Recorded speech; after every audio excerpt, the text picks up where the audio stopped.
Welcome to the Wealth Studying Podcast. This is episode 523. Today is June 16th, 2026. I'm your host, John Pugliano. I'm also the founder and money manager at investablewealth.com. Hey, today I want to focus in on the fact that we're in the middle of the year and certain sectors are outperforming others. I want to talk about those best performing sectors and really frame this in the overall light of all the chaos that's gone on this year and really for the last 2 years. And if you just listen to the headlines or the nonstop negative media narrative, you'd think that because, there's an AI bubble and there's all this circular AI investing, and then all these IPOs are sucking up available capital, and inflation is on the rise, and there's wars and energy crisis and geopolitical instability, and that, the stock market should just be in the gutter. And safe assets, things like, precious metals and bonds, well, that's where you should have all your money. Let me tell you, that's not the case. Look at gold and silver. Gold down something like 22% from its record high, and silver down almost twice as much, down like, 41, 42%. Now I'm using intraday highs, so that, adds a little bit of drama to it. But even if you use the closing price record highs, both gold and silver are down substantially. And I want to digress here and give you a little bit of a conspiracy theory angle on that. Look at when gold and silver peaked. I believe they were January 29th, almost a full month, or right at a full month, before the bombs started dropping in Iran. And when the bombs were dropping in Iran, that's when all the regular mom and pop retail investors were piling into gold because they were fearful of a war in the Middle East. But remember, gold had peaked like a month before that. Almost like the smart money knew that there was a war coming, that gold would peak, but instead of buying as the war was starting, what was the smart money doing? They were selling, and thus the price came down instead of going up. Just a conspiracy for you to think about. That's just another one of those buy the rumor, sell the news events like, we see with what's happening right now with IPO frenzies. Okay, but you're saying, okay, well, that's gold and silver. What about bonds? Surely bonds are safe because you know that because your financial planner tells you that as you get older, you should be investing more in bonds and bond proxies like dividend paying stocks. Well, is that true? Okay, all the turmoil, not only this year, but even from last year, you would think that if you were invested in bonds, you're probably getting a pretty good rate of return. Well, let's look at something like the 10-year Treasury, which is effectively what all mortgage rates and commercial paper and corporate bonds are all one way or another linked to the 10-year Treasury. As a proxy, you can look at the ETF TLT that represents the 10-year Treasury.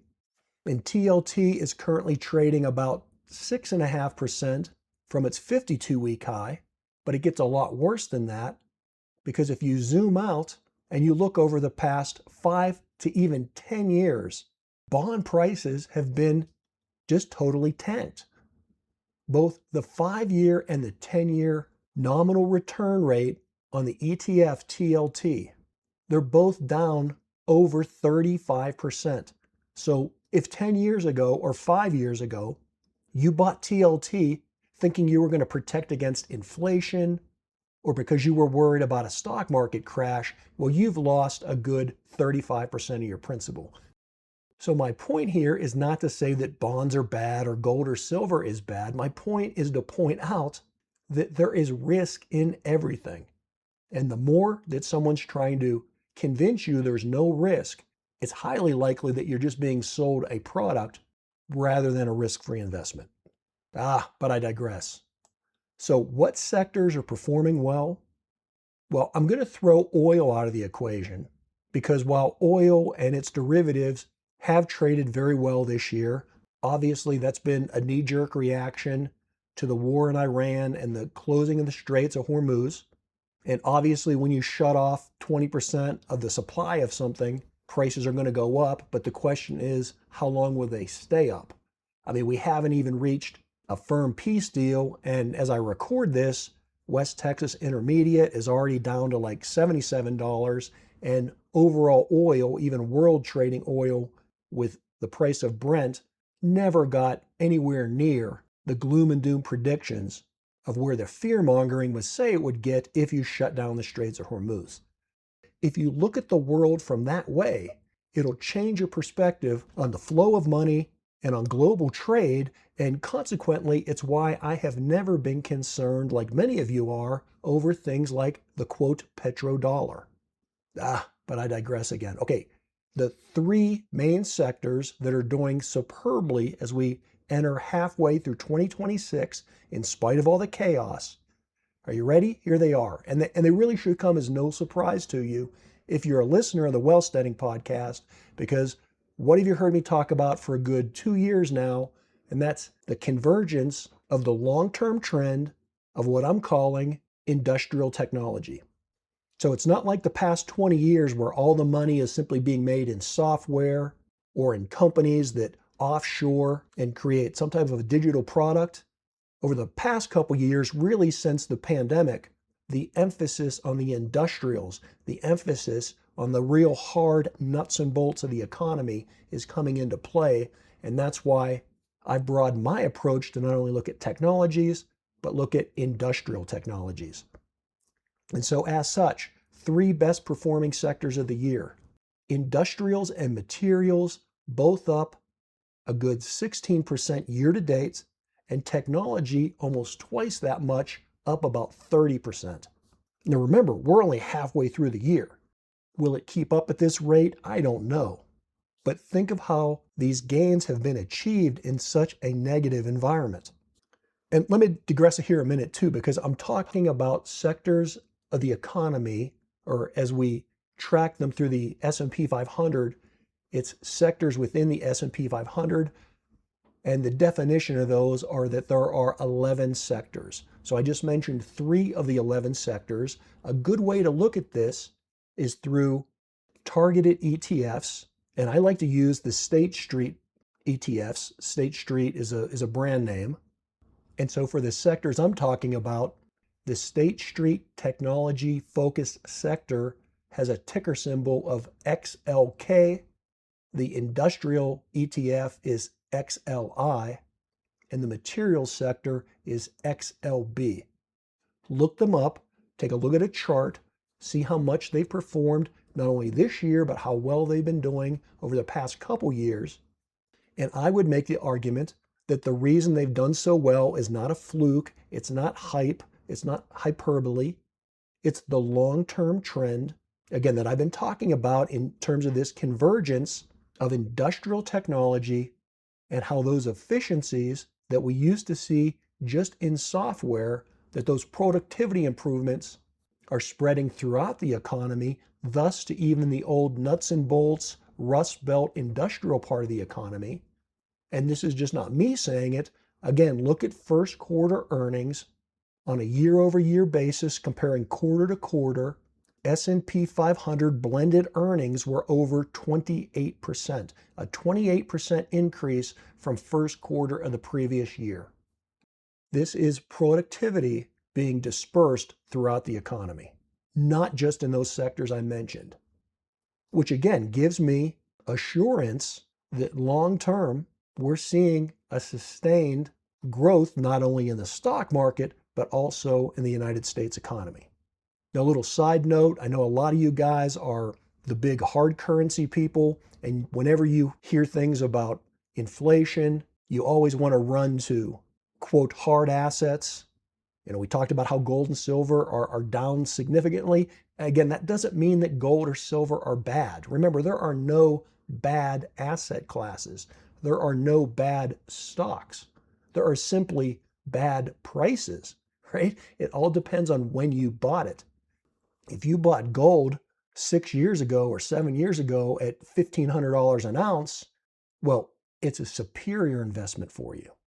But if you bought it on January 28th, it's not doing so good, right? Same thing can be said of Bitcoin. If you got Bitcoin under $10,000, you're very happy right now.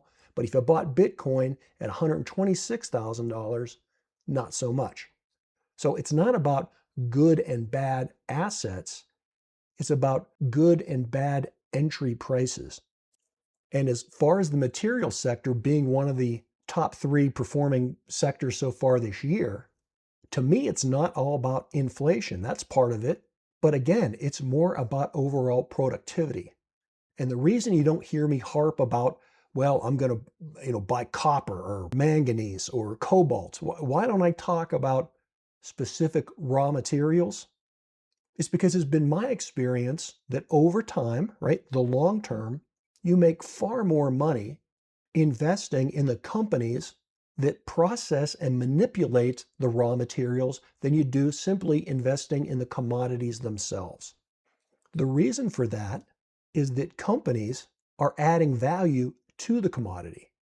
So if the price of copper goes up, that means that a company that either mines copper or refines copper or fabricates copper, well, they're just going to build the rising price of copper into their selling price and therefore into their margins.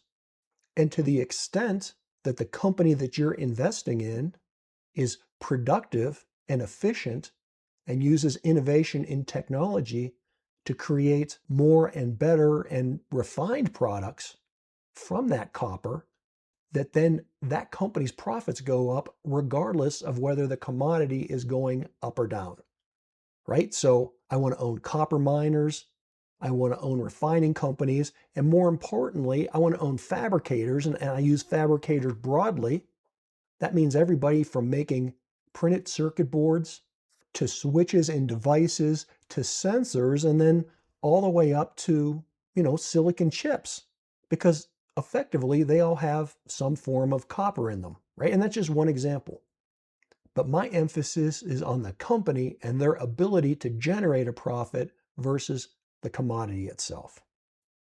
But in any case, those three sectors, technology, materials, and industrials, I believe they're leading the first 6 months of this year, not simply because it's hype or because everybody's running out investing in these areas. It's because this is part of the long-term industrial technology trend that's being favored by a number of factors, from geopolitical instability, which is bringing more manufacturing to the United States, or it's a matter of supply chain assurance or changing demographics, or as I wrote in my book, about 10 years ago, just the pure fact that we have very low cost natural gas here in the United States. And with automation and robotics, it takes away the advantage of a low cost labor producer like China, to where that is now shifted to being able to make some products, not all products, but some products at a more cost-effective price here in the United States. And then when you factor in that this is still the largest, most profitable consumer market, you also don't have to be shipping raw materials and products all around the globe. You can simply make and sell them here in North America.